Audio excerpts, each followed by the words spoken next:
Bagaimana proses kegiatan belajar mengajar di masa pandemi di Kota Madia Tegal? Kita sudah terhubung dengan Wakil Wali Kota Tegal, Bapak Muhammad Jumadi di Tegal, Jawa Tengah. Assalamualaikum Pak Jumadi. Waalaikumsalam, Ya, salam sehat Mas. semoga sehat-sehat selalu juga Pak. Pak Jumadi, hingga Sama. saat ini seperti apa sebenarnya penerapan proses kegiatan belajar mengajar di masa pandemi? Kita tahu bahwa Kota Tegal saat ini terkonfirmasi nol positif coronanya Pak. Ya, betul. Memang saat sekarang Kota Tegal sudah tidak ada lagi yang positif, tidak ada lagi yang PDP, bahkan orang dalam pemantauan pun sudah tidak ada. Artinya semua sudah nol semua, sudah zero semua. Namun Pak Wali dan kami berpikir untuk pembelajaran memang kita perlu kehati-hatian. Kenapa? Karena yang namanya anak-anak kadang-kadang susah untuk dikontrol. Makanya hari ini hanya untuk pengenalan siswa saja. Insya Allah mungkin akhir bulan Juli kita akan evaluasi kira-kira apakah bisa untuk dilaksanakan di awal Agustus untuk tetap muka. Itu pun tentu saja dengan protokol kesehatan yang ketat. Kenapa? Karena eh, kita tidak mau gambling terhadap anak-anak ini sebagai masa depan bangsa dan negara ini. Tunas bangsa ini perlu kita jaga benar-benar. Kenapa? Perlu kehati-hatian karena anak-anak ini kadang-kadang dalam berhubungan dengan teman-temannya lupa atau bisa jadi kurang bisa mengontrol akan kesehatannya ataupun terhadap protokol kesehatan. Itu yang jadi concern kami terhadap anak-anak sekolah. Makanya pemerintah kota berpikir untuk nanti kita evaluasi terus. Ini bahkan kita melakukan edukasi kepada para guru agar proses belajar online-nya benar-benar online, bukan seperti yang selama ini berlangsung. Ya, tentu kita apresiasi upaya dari pemerintah Kota Tegal untuk mencegah penularan dari COVID-19. Lalu apakah tidak ada inisiatif untuk mengajukan bahwa kawasan Tegal ini yang dalam artian zona hijau sekali, yang artinya dapat menjadi percontohan dari wilayah lain untuk melakukan kegiatan belajar tatap muka yang lebih dulu? Mungkin bisa saja dilakukan pada akhir Juli ataupun awal Agustus ini, Pak. Sebenarnya kalau secara persiapan kita sebenarnya sekarang pun sudah siap. Kenapa? Karena kita lebih ketat lagi di dalam menjaga protokol kesehatannya untuk anak sekolah. Contohnya katakanlah mereka berangkat sekolah juga tidak boleh diantar dengan menggunakan transportasi publik, harus diantar oleh keluarganya. Kemudian masuk area sekolah juga dijaga ketat, artinya tidak boleh semua pengantar masuk ke sekolah. Kemudian pada saat sekolah pun sama, jamnya dibagi.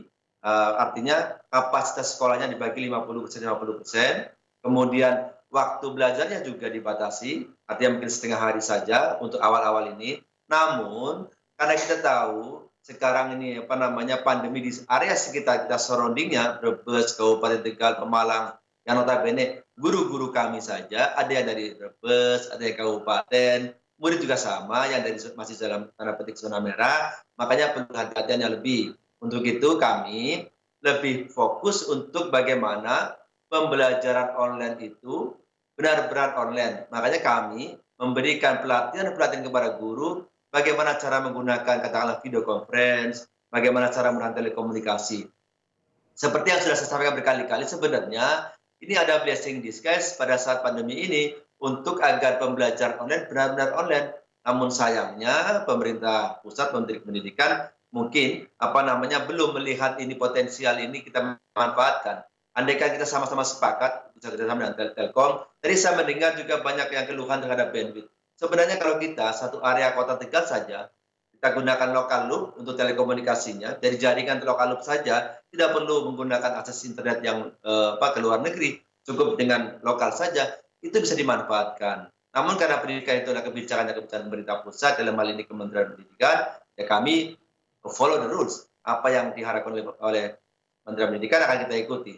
Nah, untuk itu kami mencoba membuat inovasi-inovasi agar guru-guru yang kemarin juga masih belum semuanya bisa memanfaatkan teknologi, belum semuanya bisa memanfaatkan bagaimana pembelajaran online, kita kasih training kepada mereka. Ini hampir sudah berapa persen yang kita lakukan untuk para guru. Nah, sama juga kepada muridnya. Tidak semua murid punya jaringan telekomunikasi, punya komputer ataupun punya notebook. Untuk itu mungkin perlu ada pemikiran bersama bagaimana kita mencari solusi the best way untuk pembelajaran online yang menurut kami kelihatannya sampai akhir tahun ini bahkan mungkin tahun depan kelihatannya kita harus tetap fokus bagaimana pembelajaran online itu benar-benar online. Nah, itu yang paling penting. Kalau tatap muka, saya kira pemerintah kota sudah memberikan banyak acuan, banyak SOP, bahkan lebih ketat dibandingkan dengan SOP yang lain. Kenapa? Sekolah ini lebih berbahaya dibandingkan dengan katakanlah mungkin supermarket atau mall gitu ya. Kenapa? Karena di mall orang tidak mungkin interaksinya tidak begitu dekat. Pada saat belajar, interaksi antar murid ini terlalu dekat. Jadi kita perlu lebih hati-hati lagi. Dan kita harus waspada terhadap pandemi ini, terhadap anak-anak kita. Itu yang kadang-kadang kita lupa untuk memberikan edukasi lebih dalam lagi kepada mereka. Artinya pemerintah kota sampai hari ini masih mengevaluasi. Begitu. Ya Pak Jumadi, tentu kita perlu berhati-hati untuk melakukan sebuah kebijakan. Tentu untuk membuka sekolah untuk melakukan tatap muka perlu ada evaluasi lebih lanjut. Lalu tapi apakah ada rencana, apakah hingga bulan ke depan ataupun di akhir tahun pembukaan secara tatap muka belajar bahwa siswa dapat melakukan kegiatan belajar tatap mukanya di sekolah, dan apakah semua siswa akan bisa mengikuti, baik ada jenjang, tentu kita mengingat ada jenjang sekolah dasar, sekolah menengah pertama, dan sekolah menengah atas. Apakah nanti Kota Tegal akan menerapkan di salah satu jenjang, yaitu sekolah menengah atas saja? Kemarin Pak Wali menyampaikan kita mempersiapkan udah jauh nih karena kita sudah zona hijau itu sebenarnya dari 30 Mei gitu kan.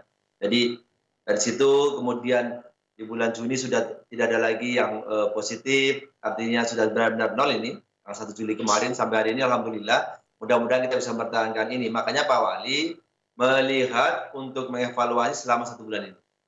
1 bulan ini kita mempersiapkan. Nantinya bukan cuma SMA, kita berharap nanti SMA, SMP, bahkan sampai SD, kita mencoba untuk tatap muka dalam pembelajarannya. Namun tentu saja ini harus persetujuan orang tua. Karena kemarin hasil survei sebelum kita green zone ini, 90% orang tua tidak menginginkan belajar tatap muka. Tapi karena sekarang sudah posisi hijau, mudah-mudahan nanti kita bisa bersinergi dan berkolaborasi dengan orang tua murid untuk sama-sama menjaga anaknya. Kira-kira pembelajaran yang tepat, tatap muka yang tepat seperti apa, tentu saja perlu adanya tadi sinergi dan kolaborasi antara orang tua murid, para guru, pemerintah daerah, Pemkot Kota Tegal, untuk sama-sama mencari jalan terbaik di dalam pembelajaran. Baik, artinya masih menunggu rekomendasi dari pusat, tentu juga perlu persetujuan resmi dari pihak orang tua dan terus melakukan evaluasi agar mata rantai dari virus corona tidak berlanjut di klaster-klaster pusat pendidikan ataupun institusi sekolah. Terima kasih Bapak Muhammad Jumadi, Wakil Wali Kota Tegal, Jawa Tengah. Ya, silakan Pak. Perlu saya tambahkan sedikit lagi, sebenarnya kita pemerintah kota sudah siap semuanya. Jadi artinya karena ini kebijakannya adalah Ketua Gugus Tugas dalam hal ini Pak Wali yang nanti tanggal 30 Juli ini Gugus Tugas akan dibubarkan, kemudian diganti dengan relawan COVID-19 mandiri dari seluruh elemen masyarakat. Saya kira pemerintah Kota Tegal siaplah untuk melakukan itu, tentu dengan kehati-hatian. Saya mohon doa restunya dan kemudian mohon pengertian seluruh masyarakat Tegal, orang tua murid. Ini saatnya kita bersinergi dan berkolaborasi untuk menjaga kota yang kita cintai ini agar tetap hijau, kemudian anak-anak juga bisa ketawa, kembali lagi belajar untuk menikmati bercengkrama dengan teman-temannya, tetapi dengan kehati-hatian yang sangat-sangat tinggi. Baik, artinya perlu kehati-hatian untuk menerapkan sebuah kebijakan terutama di masa pandemi ini, dan tentu kita apresiasi bahwa Kota Tegal mampu menekan ataupun memutus mata rantai dari penularan COVID-19. Baik, terima kasih Bapak Wakil Wali Kota Tegal, Jawa Tengah, Muhammad Jumaidi telah memberikan informasi bersama kami di Kompas siang hari ini.